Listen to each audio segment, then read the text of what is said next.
Everyone, good morning সবাইকে। সবাই কেমন আছে? আশা করি সবাই ভালো আছে, আর আমরা অনেক ভালো আছি। তো একটু ঠান্ডা লেগে গেছে, যা ওয়েদার, একদম বাজে ওয়েদার। এই বৃষ্টি, এই রোদ্দুর কবে থেকে একটু রোদ হচ্ছিল, এখন আমার বৃষ্টি পড়ছে, আবার কালকে থেকে বৃষ্টি পড়ছে, সমানে বৃষ্টি পড়ে যাচ্ছে। এখন আমার একটু কমেছে, তাও মেঘলা ওয়েদার। আজকে সারাদিনই হবে বলছে, কালকে থেকে আবার বলছে ঠিক হবে। এবার পুজোতেও অত আনন্দ করা যাবে না, পুজোতেও বৃষ্টি হবে, আবার ভারী বৃষ্টির সম্ভাবনা, শুধু বৃষ্টি হয়েই যাবে। বৃষ্টির সময় আর বৃষ্টি হবে না, বৃষ্টি যখন হওয়ার সময় না তখন বৃষ্টিগুলো হবে। তো সকাল থেকে মেয়েটা এত জ্বালাচ্ছে, সেই কোন রাত থাকতে উঠেছে জানো, 4টের সময় উঠে বসে আছে, আর শুধু জানলার দিকে দেখছে, যে একটু আলো ফুটেছে আর কি চেঁচানো, ওরে বাপরে বাপ, নিচে আসবে। সে নিচে আসলাম, তারপরে মায়ের কাছে ঝাঁপিয়ে চলে যাচ্ছে, একদম 2 হাত বাড়িয়ে দিচ্ছে, মায়ের কাছে যাবে, আমার কাছে আসবেই না, সবার কাছে থাকবে, আমার কাছে বাদ দিয়ে সবার কাছে থাকবে। সকালবেলা আর সন্ধ্যাবেলা কারোর কাছে যাবে না, আমার কাছে ঢুকে বসে থাকবে। আর সকাল টাইমটা আমার কাছে থাকতে চায় না। এখন খেলছে। কি কথা বলছো?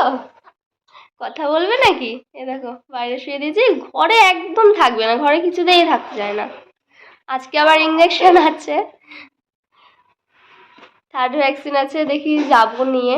ফোন করেছিলাম, ভাবলাম যে বৃষ্টি হচ্ছে, হবে না মনে হয়, আনন্দ পাচ্ছিলাম, তো ফোন করলাম, বলছে না হবে। তো দেখা যাক, এখন আজকে আবার 3টে দেবে, 2nd ভ্যাকসিন তো দিয়েছিল একটা, তাও তো কমে গেছিলো, অত টেনশন ছিল না। আজকে কি হয় দেখি, 3টে দেবে, এখন কি করবো দেখি, টেনশন হচ্ছে, যা ছটফটে হয়েছে, কি করব দেখছি। গুড মর্নিং বলে দাও। গুড মর্নিং, সবাই কেমন আছো? আর কথা বলবে না, আর কথা বলবে না, ওর কথা হারিয়ে যায়, কথা হারিয়ে যায়। বাইরে একটু ঠান্ডা ঠান্ডা ওয়েদার, তাই জন্য এই গেঞ্জিটা পরিয়ে দিয়েছি আর ফুল প্যান্ট পরিয়ে দিয়েছি। আর পাটা নাড়াচ্ছে না, অল্প অল্প নাড়াচ্ছে, পাটা নাড়াচ্ছে না, ফুল প্যান্ট পরিয়ে দিয়েছি। বলবো না, কথা বলবো না। আজকে আবার প্যাক দেবে, এইখানে একটা দেবে, এই পায়ে দেবে, এই পায়ে দেবে, 3টে প্যাক দেবে, 3টে প্যাক দেবে।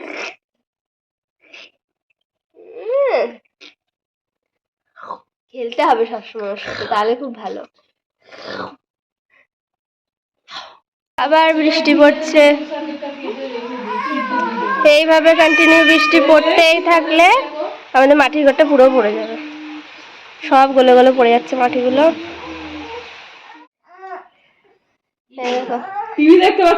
টিভিটা ঢেকে রেখেছি, দেখো মেয়ের অত্যাচারে। সকালবেলা একটু গান চালিয়েছিলাম, একটু গান শুনবো, গান শুনতে শুনতে কাজগুলো তাড়াতাড়ি হয়ে যায়।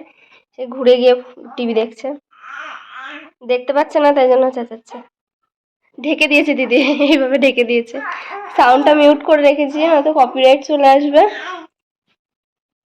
টিভি দেখবে আর কথা বলবে। আমা কোথায় গেল? ঢেকে দিয়েছি, টিভি ঢেকে দিয়েছি, আর দেখতে পারবে না, আর দেখতে পারবে না। মেয়েকে গাটা মুছিয়ে তেল মাখিয়ে দিলাম, এখন এত ঘুম পাচ্ছে, ওর প্রচুর কান্নাকাটি করলো, এখন ঘুমিয়ে পড়েছে। ঘুমন্ত অবস্থায় ইঞ্জেকশন দিলে আবার বেশি কাঁদবে, কি জানে কি হবে। এখন তো ঘুমাচ্ছে, একটু পরেই বেরিয়ে যাব। আমিও রেডি হয়ে গেছি, ঘুমিয়ে পড়লো, সেই সকালবেলা উঠে আর ঘুমায়নি। রেডি হয়ে গেছি, তো বেরিয়ে গেছি, আর রাস্তাটার অবস্থা দেখো কি অবস্থা, বৃষ্টিতে কাদা হয়ে গেছে। আর আমাদের ঠাকুরের পুজোর প্যান্ডেলের বাঁশও টানানো হয়ে গেছে। তো দেখো চলেও এসেছি, ওখানে গিয়ে আর ভিডিও করি না। মেয়ে প্রচণ্ড কাঁদছিল, অনেক কান্নাকাটি করেছে, ওকে সামলানোই যাচ্ছিল না, এত কান্নাকাটি করেছে কি অবস্থা, আমার চোখ থেকে জল বেরিয়ে গেছে, প্রচুর কেঁদেছে।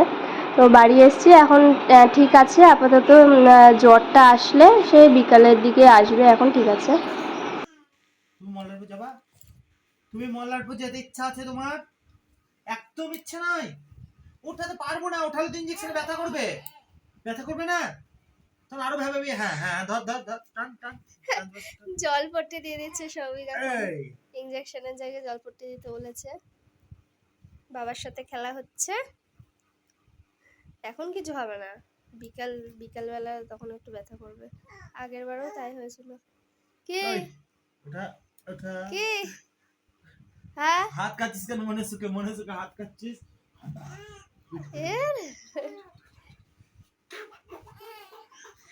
দিদিরা বাড়ি নেই, দিদি সকালবেলা তাড়াতাড়ি রান্না বান্না করে একটু আগেই গেল, মল্লারপুর গেছে, জামা কিনতে গেছে। আমাদের পুচু সোনার জামা কিনতে গেছে, সবার জন্য শপিং করতে গেছে। অত চটকা চটকি করো না, খেলতে দাও ওকে। তোমাকে ডাকছে, ওটা দারুণ দারুণ এরকম উঠবা? জল পট্টি কোথায় চলে গেল? কাপড়টা ফেলে দি। তখন খেয়ে টেয়ে একটু ঘুমিয়েছিল, ঘুম থেকে উঠে প্রচণ্ড কান্নাকাটি করছে। দিদিরা এখন আসেনি, প্রচুর বৃষ্টি পড়ছে, বাইরের ওয়েদার প্রচণ্ড খারাপ। ওদের আস্তে আস্তে আমার সন্ধ্যা হয়ে যাবে মনে হয়। মেয়ে একদম নিচেই থাকছে না, আর আমার কাছেও আসছে না, ভয় পাচ্ছে। আমার কোলে তো ইঞ্জেকশন দিয়েছিল, তাই জন্য ভাবছি যে আমি আবার হয়তো ইঞ্জেকশন দিয়ে দেবো। মায়ের করেছিল, প্রচণ্ড কান্নাকাটি করছিল, আজকে প্রচণ্ড কেঁদেছে। দিদিরা তো বাড়িও ছিল না, তারপরে বাড়ি আসলো 4:30টার সময় বাড়ি আসলো, শপিং করে নিয়ে এসছে। ওগুলো আজকে আর কিছু দেখাচ্ছি না, পরে নেক্সট একটা ব্লগ করবো, মানে ব্লগ না এমনি ভিডিও করবো, কি কি কিনেছে সেগুলো দেখাবো। তারপরে তাড়াতাড়ি ওষুধ দিল, জ্বর এসেছিল, এখন একটু মনে হয় ব্যথাটা কমেছে। নিচে থাকছে না, তাও শুয়ে দিয়েছে, দিদি খেলছে আছে এখন চুপ করে, এই যে খেলছে।